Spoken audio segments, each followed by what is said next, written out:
Welcome to the Danger Show podcast, episode 11.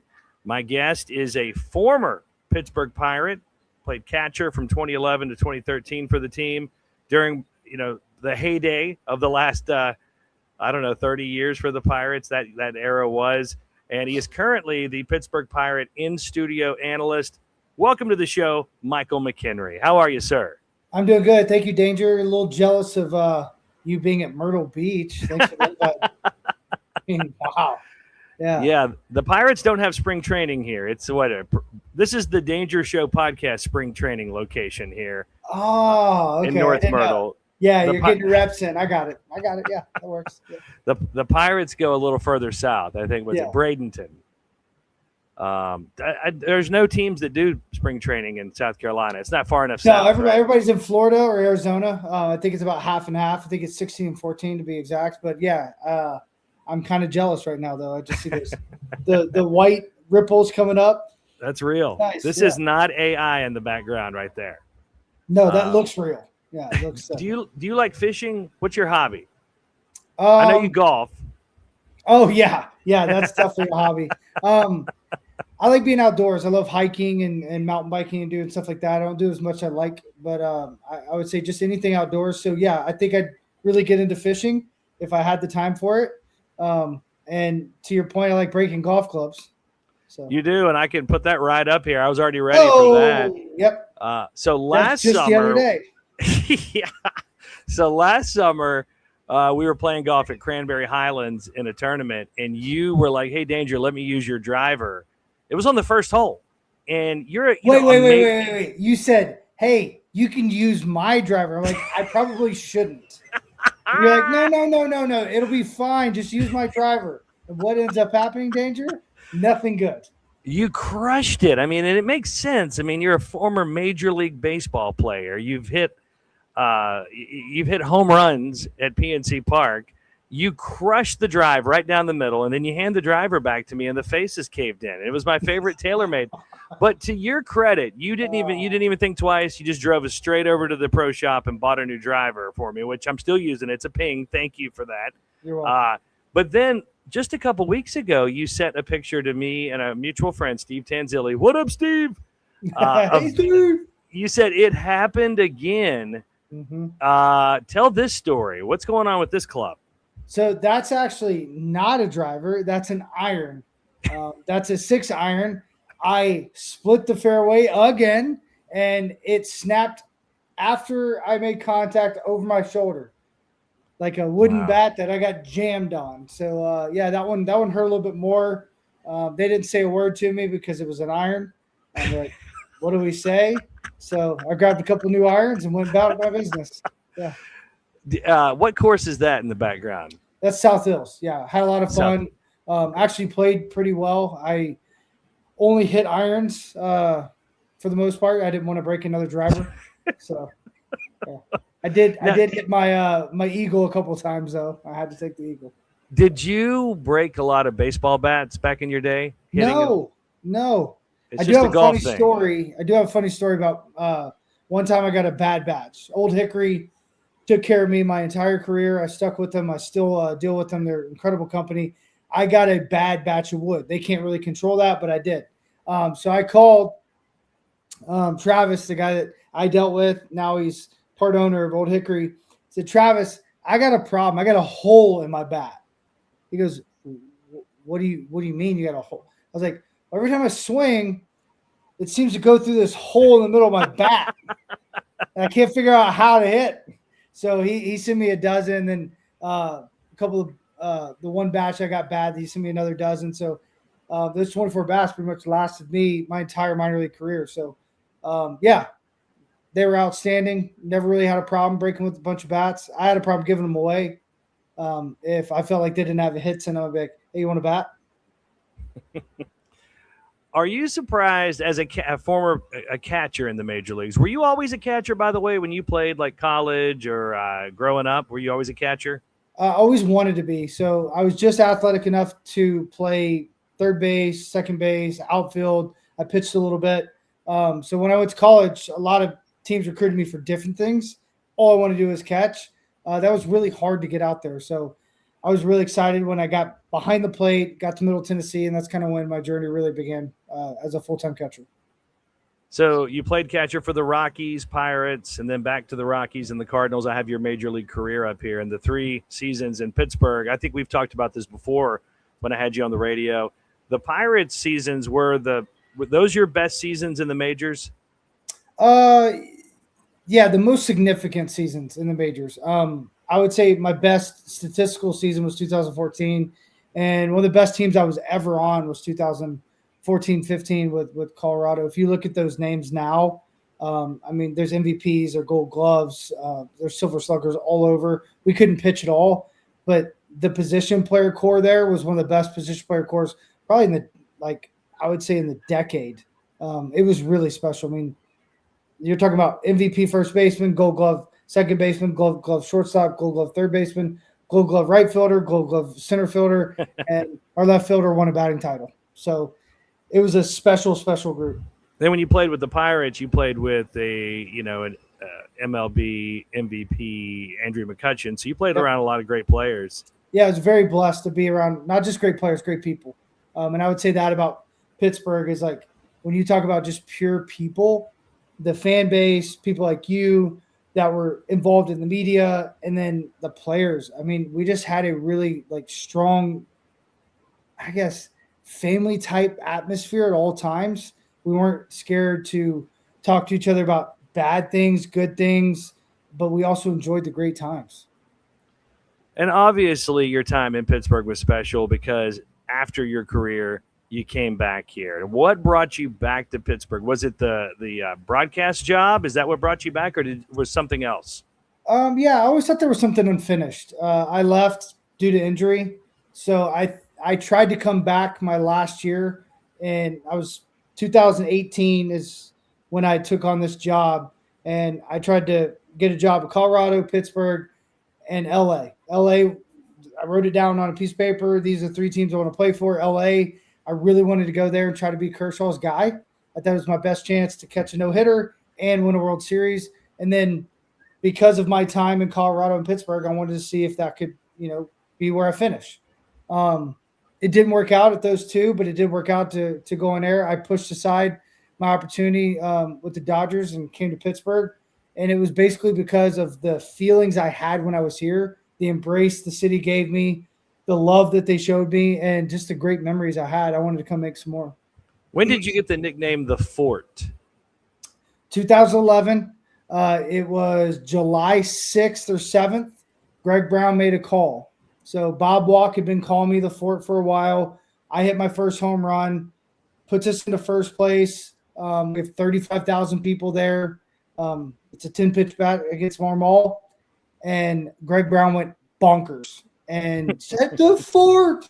And it stuck. And it followed me the rest of my career, followed me back here. And I'm very blessed to have it. I mean, just what it represents, not just me, but it represents something way bigger than me. So I'm very, very appreciative. We have a lot of forts around Pittsburgh, and you're one of them. Oh, let's go. Fort McKenry. So one of the reasons, obviously, this week it was a great time to have you on. Thank you for being on the podcast. Is because it's baseball season. We're past the All-Star break, and Pirates fans have had it rough for a lot of years. I mean, when 2013, 14, and 15, the Pirates made the playoffs. It broke over a 20-season losing streak for the Pirates. And then they went back into the doldrums again for a while. And it's been rough, and we've talked about this. But here we are on August 5th, and the Pirates are 57-58. They're 14 games back behind Milwaukee. But thanks to the wild card, I can pop this up here, 14 games out of first place, but only 3.5 games out of the wild card. So Pirates fans who have stuck with the team through some not great years, this is hope, right? And then the Pirates, and this is something you don't see. They went out with the trade deadline and made a lot of moves. They did something that they never do. They traded prospects to get players for now.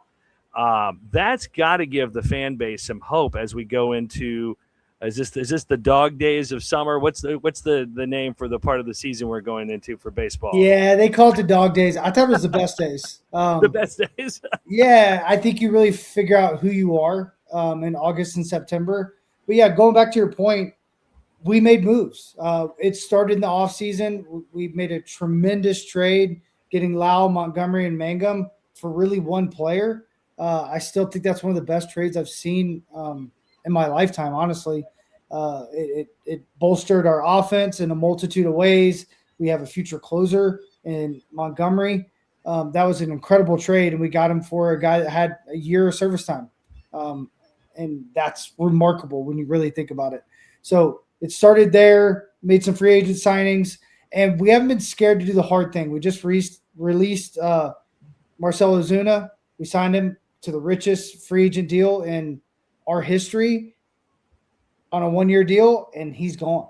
So it's showing that, hey, we understand, we're listening, and we're going to continue to do whatever we can to bolster our team.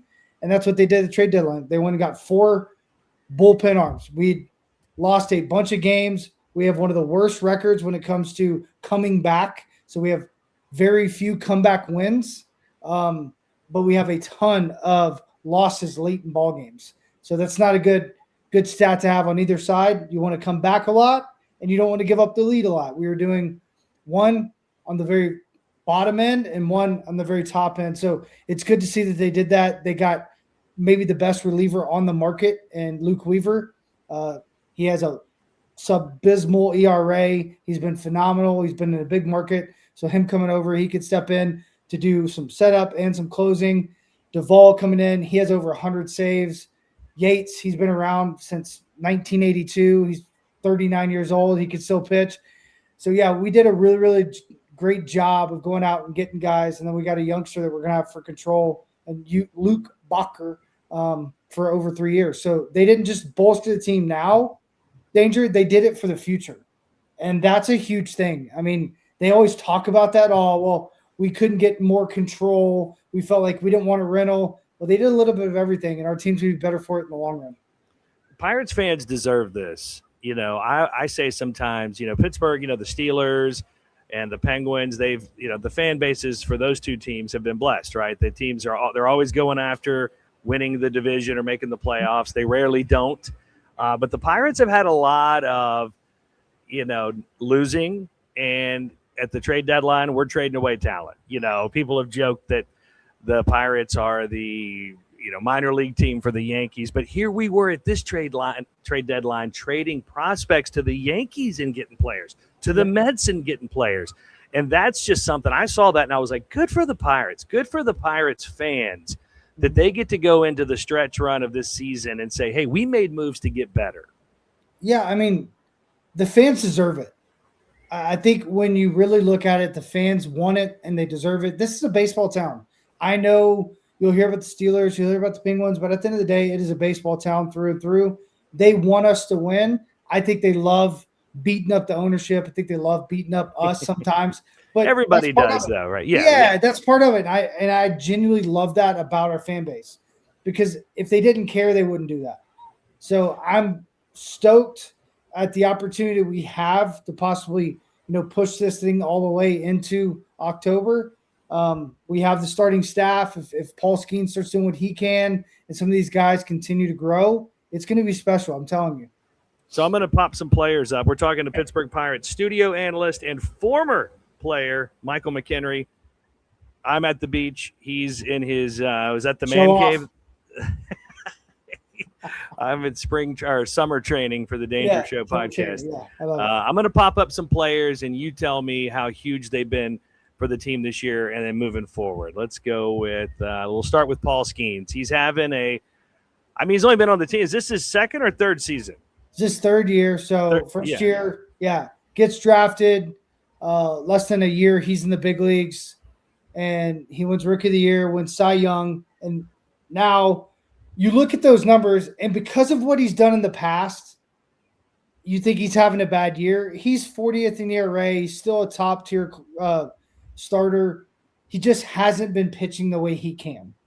If he starts to pitch the way he can, that ability really starts to play, it changes the complete dynamic of where this could go. Because if we do get into that wild card danger, who do you want on the mound? You want the best player on the planet, and we have him. So if he gets to that status, there's a good opportunity that, that game one is a win. So Paul Skeens there, and he won Cy Young his rookie year. Didn't he win it last year as well? Or he was in the rookie run? Rookie of the year, second at Cy Young, and then last year he won Cy Young, and he's been an All-Star 3 times. And how long do we have Paul Skeens signed up for right now? How many more years? So technically, we have 3. 3 more years of control. I don't know how much he's going to be, so we'll see. Could you guys not allow those people that wear the Skeens Yankees jerseys into the games? Could you disallow them from the stadium? Is that possible? I would love that, or maybe they have to do a funky dance to get in. Like just something humiliating to get in. Yes. I love that. All right, here comes another player that's having a big year, Braxton Ashcraft. Now, I got to be honest. I do like baseball, and I root for the Pirates. Up until this year, I don't think I'd heard of him, but he's 11-4. Yeah. And how huge has he been, and how important is he going down the stretch? So, Danger, I call this guy the machine, and he earned it rightfully so, because he gets the ball and he talks about suffocating the strike zone. Okay. Need I say more about a perfect Pirate, right? I'd never heard that expression. Yeah, like he's going to just fill up the strike zone and say, good luck, hit it. He's been a huge boost to this really talented starting rotation. Keller's had a down season. He's out with injury. So a guy like Braxton Ashcraft to take a giant step forward, become an all-star, and do what he's done. He was the best, in my opinion. He was the best pitcher in, I believe it was June. He threw the most innings, had the most strikeouts. He was just absolutely dominant. So it's good to have him on our side. He's probably the number 2 guy. If we went into a do or die series, he's probably pitching the second game. He's been that good. All right, let's go over to offense. And everybody talks about Brian Reynolds. I think he's the star of our offense. But this guy, I think, is having the best offensive year for the Pirates. Yeah, and it was a shame he wasn't an all-star. It really – I'm going to say it the best way I can. Sucks how MLB goes about it. I do think the fans should have their vote, and they can pick who starts, but the best players should be in. We had one of the best offenses all of baseball going to All-Star break. He didn't make it. I'm still bitter about it, if you can't tell. But yeah, what Brandon Lowe has done for the Pittsburgh Pirates is completely flipped the script of being one of the worst offenses to one of the best offenses in a year. And that does not happen in baseball. And he's a huge reason why. You see the 71 RBIs, 23 home runs. I mean, just having a guy with 23 home runs at the 1st of August is something we haven't had probably in over a decade. Over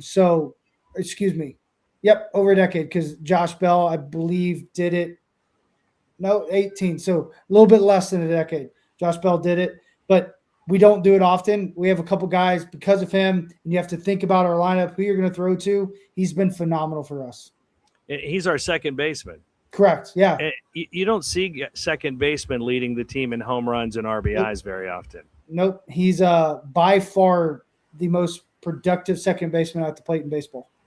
That's and what we're starting to do here with the Pirates is have some of the best players in their positions on the field, and if you get enough of those, you're going to have a team that goes to the playoffs and starts advancing. Yeah, and the coolest part is, I mean, we have Connor Griffin, one of the best young players in all baseball. He's hurt right now. We have Ono Cruz, who's one of the best young players in all baseball right now. He's hurt right now. When we get those guys back, we're going to get even better. So to your point, you look up and all of a sudden we have 3 or 4 guys that are top 5 at their position. That's when you really start to win. And a lot of these guys that are the best on our team and in baseball are going to be around for a while. So when the Pirates had that run 2013 to 15 where they made the playoffs, a lot of those guys didn't get signed or they got traded. I see we're starting to have the nucleus here where we could have a run like that. And I hope for the fan base that we lock those guys in and keep them. And I know there's always economics and things like that. And Pittsburgh's in a disadvantage, to New York and LA and Chicago. But you're seeing something here that you're going to start seeing, if you haven't already, and you could tell me this, you're going to see more fans at PNC Park, because this is something to get excited about for Pittsburgh. Yeah, absolutely. And I think they did a great job. Like I said, they went out and we signed Ryan O'Hearn to a 2-year deal. We hadn't signed a multi-year free agent since 2016, which is wild to think. So we went out, we kind of put everything into action. We made trades. We bolstered the lineup by signing some free agents, a multi-year deal, and then we signed our superstar youngster and our shortstop in Connor Griffin. So yeah, there should be some things that fans are excited about. They got to keep it going. I always say you need to ride that momentum. They need to ride this momentum, and if we make it to the playoffs, they need to ride it even harder. What's the cone about? So I'm going to tell you, I've been seeing the cones out in the bullpen, and I wondered if there's some kind of a boycott of Pittsburgh construction season. Did they pick one up off the Parkway? Where did the whole cone thing happen? If you haven't seen it, they're in there, they're cheering, they're holding the cones up. Yeah, so first off, there have been cones disappearing all over Pittsburgh. They'll go steal a cone. We don't want that at all. But so how this all started in spring training, a couple of guys got a shirt. It said "hoist the cone" instead of "hoist the colors." So like the old adage is "hoist the colors" after we win, or "hoist the Jolly Roger." So they started having fun with it, and they got a cone, and they started literally hoisting the cone, and it hit. So do you hoist it after a home run, after a good play? Or yep, extra base hits, home run. Okay. Yeah, like it's a celebration, and now it's a fad. How many cones are in the bullpen? Or where are there cones in the in the dugout? Are the cones coming up there? Where are all the cones around the stadium now? They're everywhere. I mean, people are wearing cone glasses or cone hats. There's a real full suit cone I saw the other day. Wow. I think, it's become a fad. I mean, that's what. Will they allow you in the stadium if you bring a cone? Yes. So I think it was Texas actually banned cones when we played them. But other than that, every place is allowed cones. Yes. Okay. So the cone is a positive thing for the Pirates. It is. It's a good. Yeah. It's a good vibe. You're cool if you got a cone. You're cool. You gotta go. Well, I'm going to look at it again here. So the Pirates are in third place, but 14 games behind Milwaukee. So that's who they're playing tonight. They're playing Milwaukee on the road tonight and tomorrow night. They lost to them last night. Yep. That's obviously. I'm looking at the whole National League here. They're the best team in the National League. How does Milwaukee keep doing it, Mike? Magic. Pat Murphy magic. They're willing to, the easiest way I can put this is they're willing to go outside the box and not be fearful of it. So I've always believed you have to win with the team you have, not the team you want, and they go out and win with the team they have every year. I mean, because they have a better record than the Dodgers, and the Dodgers have one guy that probably makes more than the whole Pirates team, the whole roster. Pretty close. They have one guy making $60 million this year. I think our budget's like 110, so not too far away. But half. Yeah. One player's half of our roster. Yeah. So and probably that's the truth for the Milwaukee. I don't know how much Milwaukee's spending, but the Dodgers, are they spending more than anybody else in the National League? I think they are. By far. They just got right over 400,000 or 400 million. So yeah. 400 million. Yeah, we're at like 112, I think. So. Right. But you know what? The Pirates lineup is gelling, and they're showing life that they're competing. That's one thing about baseball, and I'm not going to get into salary cap, non-salary cap, salary floor, but I will say this. You can't buy a championship. You can't. You can give yourself every opportunity and everything at your disposal, but you can't buy it, because that is the one thing. You just said it. Baseball has this weird thing. We watched it in the World Baseball Classic. Team Italy's beating the crap out of everybody they shouldn't beat. If you get into a situation where one team's hot, the other team's not, and they're gelling, there's something special to be said. I think in football and basketball, you can actually out-talent them. I don't think you can do that in baseball as much, because on any given day, because these guys are all major leaguers, Ohtani could go 0 for 5 with 5 strikeouts, and Brandon Lau could go 5 for 5 with 4 homers. And that day could be the day that you needed it the most. So do you see the Pirates? I mean, as we go down the stretch here, 3.5 out of the wild card to make the playoffs, you think they're going to stay in it till the end? I do think they're going to stay in it to the end. I think a lot of things have to go right. They've already lost O'Hearn. So injuries are a huge concern. But if they can pitch like they can pitch, then those injuries, especially the position players, don't hurt us quite as bad.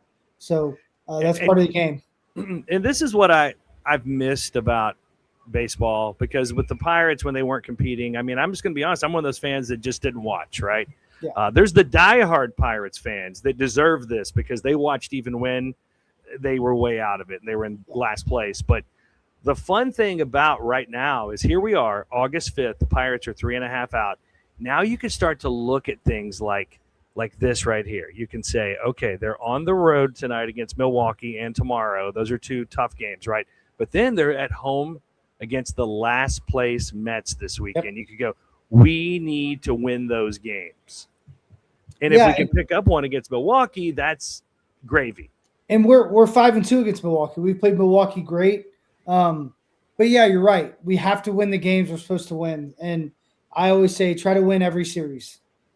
If we can win every series. So if we go out tonight, no matter what, we're going to split against Milwaukee. But if we can win that series, come in, take 2 out of 3 from the Mets, every now and then you're going to go 1-3 in a series, a 4-game series. You just have to try to win more than you lose, obviously. But I think keeping it narrow focused and win the series. If you just win the series over and over again, you look up and you're like, man, we're really good. Is there anybody on the Pirates team now that you're like, man, I wish I was playing so I could catch for that guy? I mean, obviously, Paul Skeens, he's a magical player. And the fact that he's in Pittsburgh right now.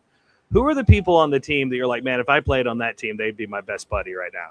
Oh, best buddy. I would love this staff and the bullpen. We have a unique bullpen, especially now that we went out and got some guys. So I would say I'd probably spend probably spend most of my time with the hitters. But I gel well with I really like Lau, Gonzalez, O'Hearn. Those guys are great humans. Indy Rodriguez, Henry Davis. It's a really good group. And that's one reason why this team could really, I guess, shock the world in a sense of how good they could be and how far they could go, because they do really genuinely care about each other. And that's sometimes hard to find in professional sports. What makes our pitching staff so good? I mean, with Paul Skeens, obviously he can hit, triple digits with speed, but is it the curves? Is it the change-ups? What are the nastiest pitches we have on our roster? So here's a way to put it in perspective. So tonight you have Paul Skeens. He's going to sit 97 most of the time.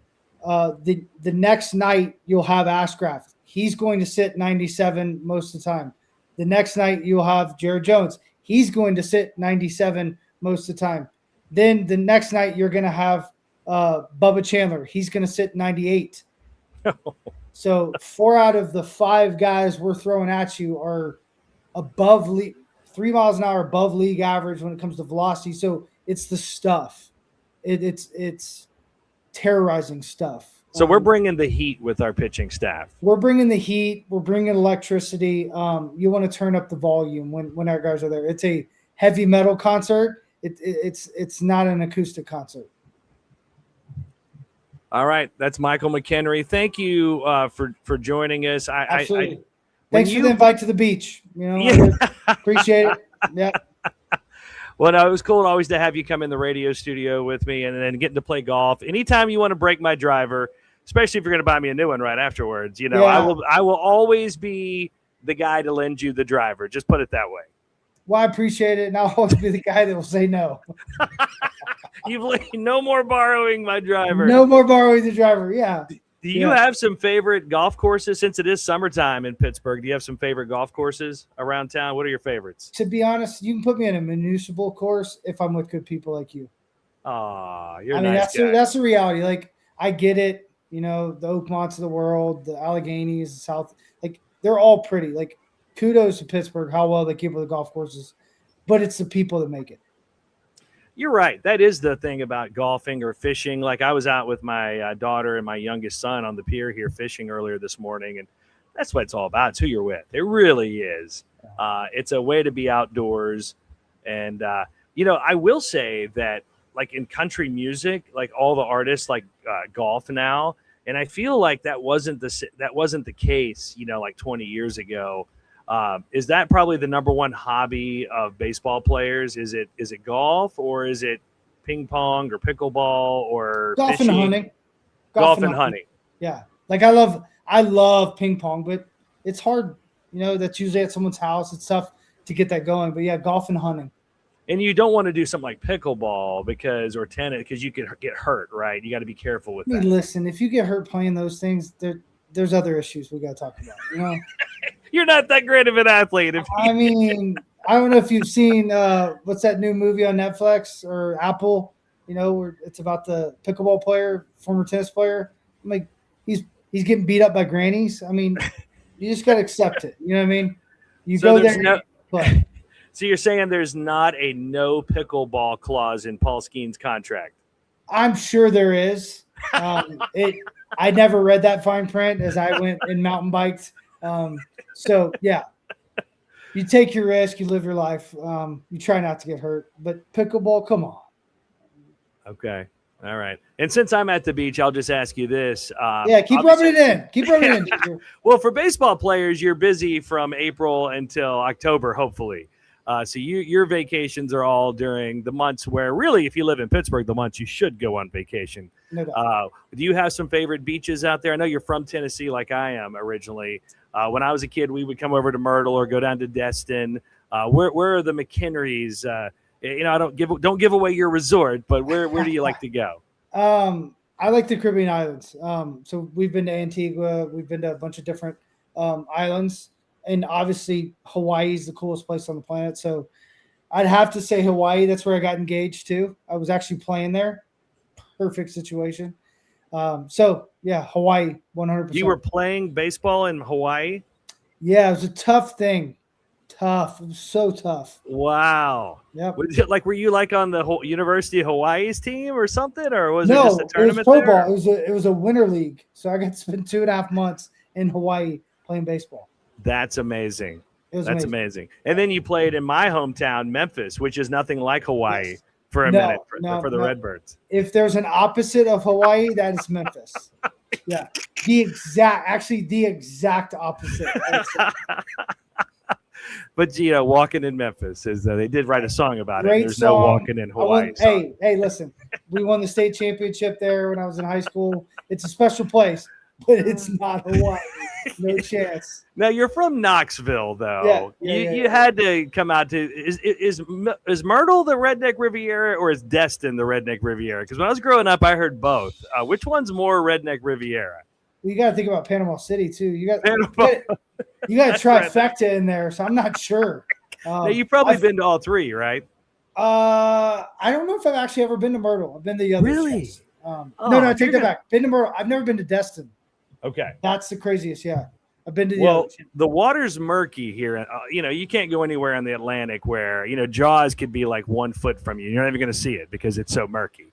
When you go over to Destin, I think it's clear water, a little more clear. Yeah, that's from what I'm told. Yeah. Gulf of Mexico.